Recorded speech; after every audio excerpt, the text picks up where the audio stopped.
Et puis, le cancer est lui aussi la deuxième cause de mortalité pédiatrique en France. Plus de 1500 cas sont recensés chaque année chez les moins de 15 ans, à des enfants qui repoussent les limites de la maladie pour vivre leurs rêves, concrétisés par l'association Sourire à la vie. Elle a permis à une douzaine d'enfants de nager dans le lagon de Bora Bora, et parmi eux, 3 Polynésiens, Sibel Plichard et Tamatea Terurotua.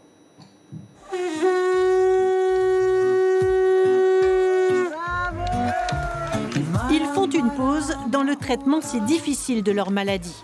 Un pied de nez au cancer pendant 3 semaines au paradis, à commencer par Bora Bora. Après la découverte des raies et des requins, place à la glisse sur le plus beau lagon du monde.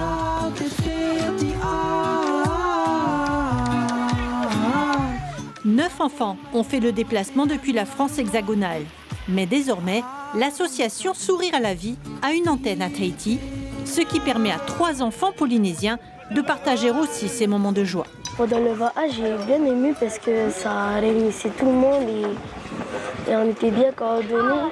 Et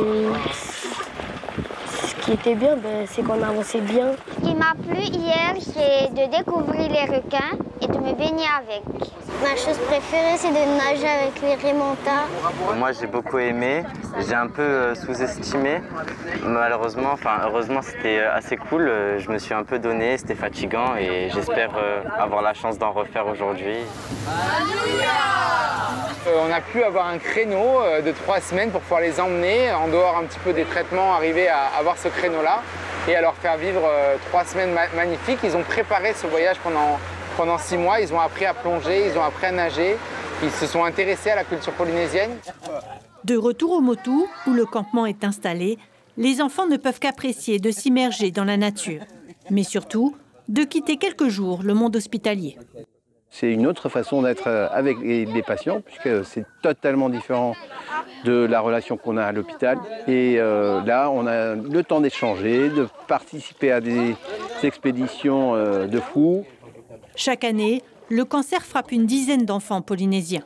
L'antenne de Sourire à la vie cherche toujours des partenaires, des bénévoles et de généreux donateurs. L'information en continu sur Polynésie la première, Internet et réseaux sociaux.